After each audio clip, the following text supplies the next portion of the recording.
저는 입사 첫날부터 목표가 퇴사였습니다. 네. 회사를 다니는 동안에는 돈이 노예라고 할 수 있죠. 30-40년 동안 뭐를 먹고 살 것인가 답이 아무리 생각해도 안 나오거든요. 투자 없는 경제적 자유 같은 거는 존재하지 않아요. 그 2014년에 서울에서 아파트를 산 게 아니고 팔았습니다. 네. 네. 처분 효과 편향. 제가 바로 그 짓을 했습니다. 네. 모든 펀드 투자는 다른 인간들이 뻘짓을 할 때 그걸 활용하는 거거든요. 무리한 그 수익률이나 저축률이 필요한 게 사실은 아닙니다. 이 파이어라는 게 누구나 할 수 있습니다. 파이어 전에는 제가 2009년부터 2021년에 코트라 대한무역투자진흥공사라는 회사에 다녔고요. 뭐 사실 경제적 자유는 그 전에 달성하긴 했는데 이제 회사에서 나온 거는 7월 말입니다. 그렇죠. 지금 제가 38세에 이제 은퇴를 했는데 43세에 요절하거나 그럼 굉장히 아깝잖아요. 그러면 예, 그러니까 이제 평생 안 하던 이제 운동, 그러니까 뭐 만보 걷기 이런 거를 하고 있습니다. 네, 먹는 것도 조금 덜 먹고 있고요. 네, 옛날에는 제가 그 가로와 세로가 거의 비슷했습니다. 예, 네, 거의 굴러다닐 수 있었어요. 걷지 않고. 저는 입사 첫날부터 목표가 퇴사였습니다. 네, 그렇죠.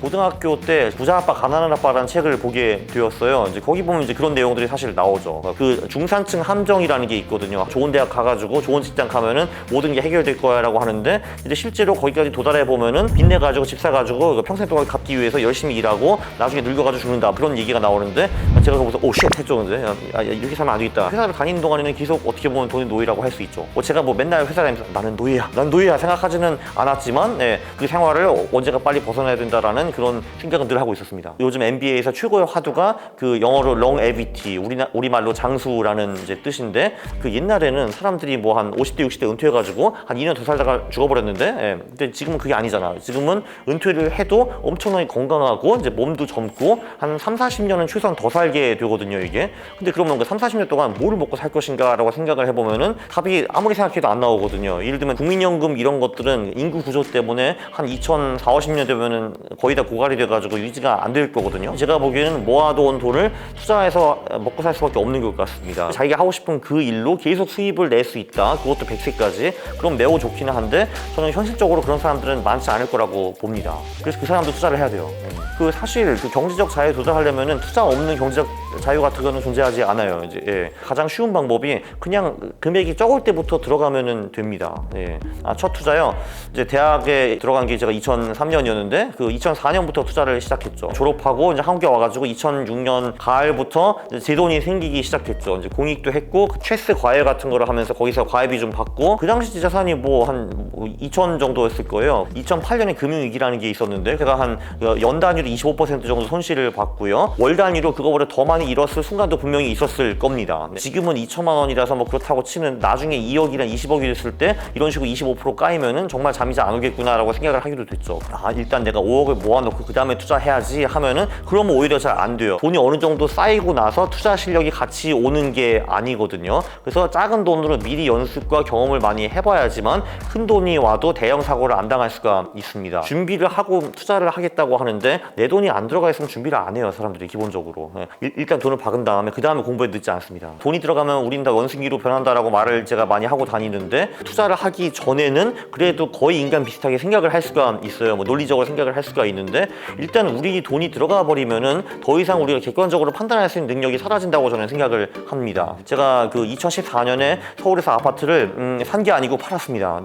굉장히 슬펐죠. 그러니까 그때는 안 슬펐는데 지금은 되게 슬프죠. 그래서 저 같은 경우도 아파트를 2011년에 샀는데 한 2006년부터 13년까지 서울에서 아파트 가격이 30-40% 빠졌어요. 근데 우리의 수익을 가장 망치는 편향이 이제 두 개가 있는데 손실 회피 편향이라는 게 있고 처분 효과 편향이라는 것이 있거든요. 사실 원래 이 빠지는 거는 손절하는 것이 맞는 거거든요. 근데 일단 제 돈이 거의 다 들어가 있으니까 손절을 못 하는 거예요. 그래서 전전긍긍 하면서 이제 손실 회피 편향을 한번 맛봤고 그다음에 처분 효과 편향이라는 건 뭐냐 하면은 조금 올랐을 때 재빨리 팔아버리는 거예요. 제가 바로 그 짓을 했습니다. 처분 효과 편향. 왜냐하면은 나 얘 때문에 3년 동안 마음고생하고 꼴 보기도 싫고 그리고 다시 떨어지면 진짜 너무 짜증날 것 같아. 나 팔아버리자 해가지고 내보냈거든요 걔를. 근데 이런저런 세금 다 떼고 나니까 제가 번 돈은 정말 거의 빵원일 거예요. 저도 투자를 해보니까 사실 투자에서 돈을 버는 건 되게 간단하거든요. 한마디로 그 되는 전략을 몇 개 찾아내가지고 그 전략 계속 하면 되거든요. 워렌 버핏 같은 경우는 거기에 해당이 되죠. 사실 그거보다 더 좋은 전략들 꽤 있거든요. 사실 근데 어쨌든 이분은 소위 그 90점짜리 전략을 75년 동안 하신 거예요. 모든 사람들이 일관성이 사실 좀 이제 부족하잖아요. 회사 다니시면은 상사가 오늘은 A라고 했다가 내일은 갑자기 B라고 하는 거예요. 그럼 되게 황당해 하기는 하는데 여러분들이 심장되면 어차피 똑같을 거거든요. 그럼 밑에 애들이 똑같이 생각할 거예요. 그거. 네. 그거를 극복할 수 있는 사람은 사실은 별로 없습니다. 네. 이 모든 퀀트 투자는 다른 인간들이 심리적인 결함 때문에 뻘짓을 할 때 그걸 들어가가지고 사실 활용하는 거거든요. 퀀트 투자는 규칙 기반 투자, 그러니까 무엇을 언제 사서 언제 팔고 그 규칙을 먼저 정해야 되는 거고, 그리고 그 순간이 오면은 실행을 해야 되는 겁니다. 퀀트 투자를 처음 시작한 거는 그때 제가 2006년 독일에서 대학 졸업을 하게 되었는데, 그 독일 같은 경우는 논문을 제시를 해야 되거든요. 이제 그거를 쓰기 위해서 다른 논문들을 참고를 해야 되는데, 그때 제가 굉장히 충격을 받았죠. 이 고상한 교수들이 이제 저는 굉장히 고상한 연구를 하는 줄 알았더니 사무실 쪽에 앉아가지고 이제 어떤 주식을 사면은 초과 수익을 낼 수 있을까, 이런 거를 굉장히 많이 연구를 하셨더라고요. 한국에 와서 생각을 하기 시작했죠. 아, 야, 이 논문대로 하면은 돈을 벌 수 있겠구나 해가지고 실제로 그런 식으로 투자를 했는데 실제로 돈이 되더라고요. 네, 복리 15% 정도 대충 되는 것 같고요. 한 15년 정도. 펀드 투자가 저는 가성비가 좋다라고들 말을 하거든요. 진짜 방금 투자를 시작한 사람도 저책에 있는 그 전략들을 보고서 당장 저랑 똑같이 투자를 할 수가 있는 거거든요. 네.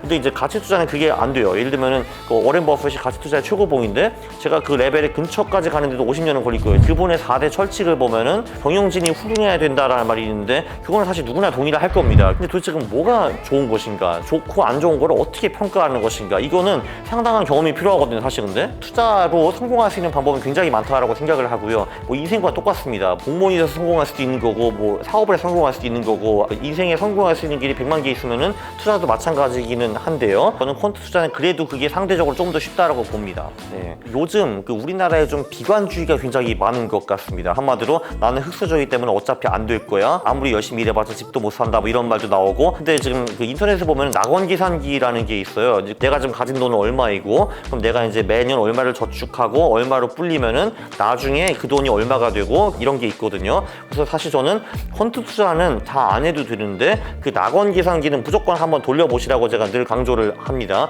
근데 어쨌든 결론은 뭐냐 하면은 복리 8에서 14% 정도를 한 10에서 20년 정도 굴리면은 거의 대부분 직장인들은 다 경제적 자유에 도달할 수가 있습니다. 근데 그거를 계산을 한 번도 안 해보고 나는 안 될 거야 하는 사람들이 굉장히 많더라고요. 나는 안 될 거야 라고 생각하면 당연히 안 됩니다. 나는 이미 포기를 했기 때문에 내 돈 다 써버리고 저축 안 하고 이렇게 살기 때문에 당연히 화해가 될 수가 없는 거고요. 일단 낙원계산기를 한번 해보고 그 후에 나는 안 될 거야 라고 말하면 될 것 같습니다. 근데 무조건 됩니다.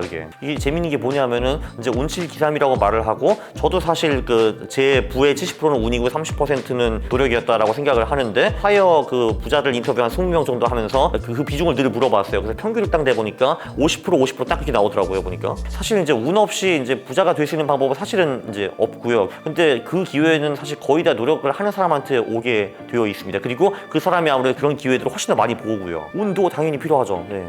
근데 이제 침대에서만 누워있으면은 그 운이 저한테 오지는 않죠. 사실 무리한 수익률이나 저축률이 필요한 게 사실은 아닙니다. 이 파이어라는 게 누구나 할 수 있습니다.